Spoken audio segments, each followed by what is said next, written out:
El padre Gómez Ortín ha recogido el legado de un jesuita que en el siglo XVIII fue el primer encargado de recopilar palabras dichas particularmente en esta zona, palabras como alávega.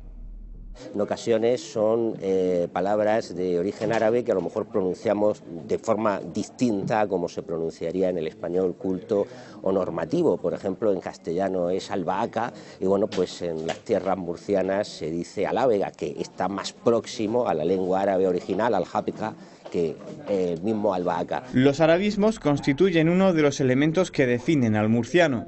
Se calcula que en la lengua castellana hay 3.500 palabras de origen árabe. En Murcia añadimos unas 100 más. Alcalde es una palabra de origen árabe, que por ejemplo acequia o cieca también lo es, que lo es leja, que es un murcianismo, y así está reconocido por la Real Academia, que por ejemplo en el campo se utiliza albercoque o abercoque, quizás un poco más que albaricoque, que por cierto es más fiel el albercoque murciano que el albaricoque del castellano normativo. El panocho es una parte del murciano. El panocho es el murciano que se habla en la zona de la Huerta de Murcia. Lo que pasa es que quizás el panocho ha sido víctima de su propio éxito. Variantes que unen a los arabismos, influencias propias que tienen su explicación en las repoblaciones históricas de estas tierras. Todas las diferencias de lenguaje que hay, que aún se conservan desde la Edad Media, todo proviene de la Reconquista. La comarca del noroeste, como está más retirada del centro de Murcia, de las capitales, de Lorca, Cartagena y Murcia, pues tiene ciertas características propias, porque allí hubo mucho más población aragonesa, de origen aragonés. Así que en la extensión de la Reconquista hacia el sur, los aragoneses, cuando se les mandaba para acá pobladores, pues preferían la zona más montañosa.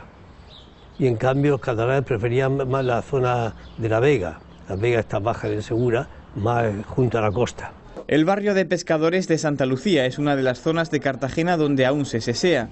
Lo hacen también en el campo de Cartagena y en algunos puntos de la costa de Mazarrón.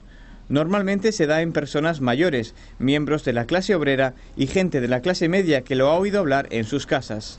Ginés García Martínez nos habla de que el seseo es una parte, unas partes concretas de Cartagena, que pueden ser los barrios periféricos, digamos, Los Dolores, Santa Lucía, una zona que preferentemente está centrada en la zona oeste de Cartagena, con la zona esta de Cuesta Blanca, La Manchica.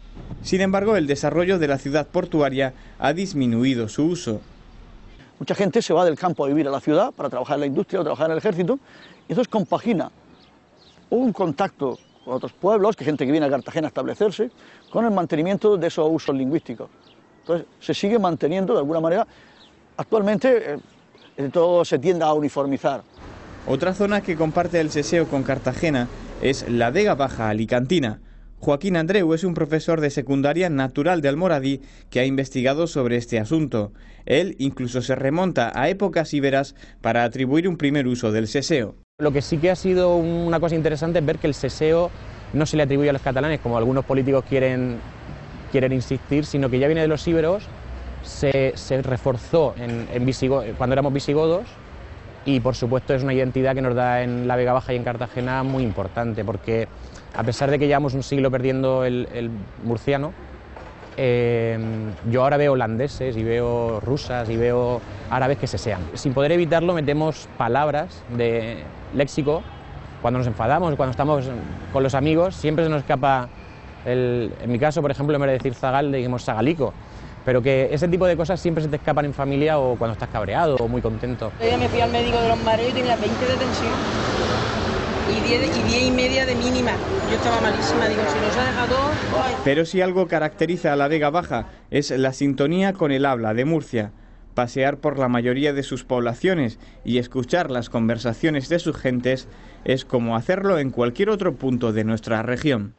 Se extiende precisamente por Orihuela. Una de las comarcas de la dicha es Orihuela. No lo digo yo, lo dice Justo García Sollano, por cierto, oriolano de nacimiento, y el primer dialectólogo, el primero que escribió un vocabulario. El 78-80% del léxico es en todas las comarcas el mismo. Luego a la hora de escribir, si tú coges una serie de convenciones para intentar compararlas, te das cuenta que la pronunciación es estrictamente igual en la sierra en Elche de la Sierra, que en Cieza, que en cualquier pedanía de Orihuela.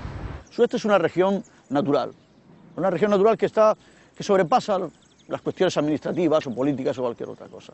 El sureste lo comprenden 4 provincias, básicamente es la región de Murcia, y luego gran parte de la provincia de Alicante, de Albacete, de Almería e incluso zonas de Granada y Jaén. Ahí el murciano es un elemento identificativo. Se extiende tanto en la zona sur de Alicante como en la parte oriental de Andalucía, donde los murcianos fueron repobladores tras la expulsión de los moriscos.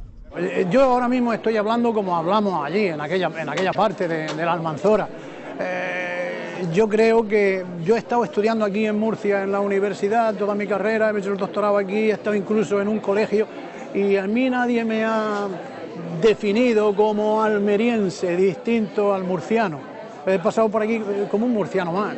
Estamos en aquella zona, podríamos decir, más próximos a lo que es la historia, la lengua, la cultura, las tradiciones murcianas, que a las propiamente andaluzas.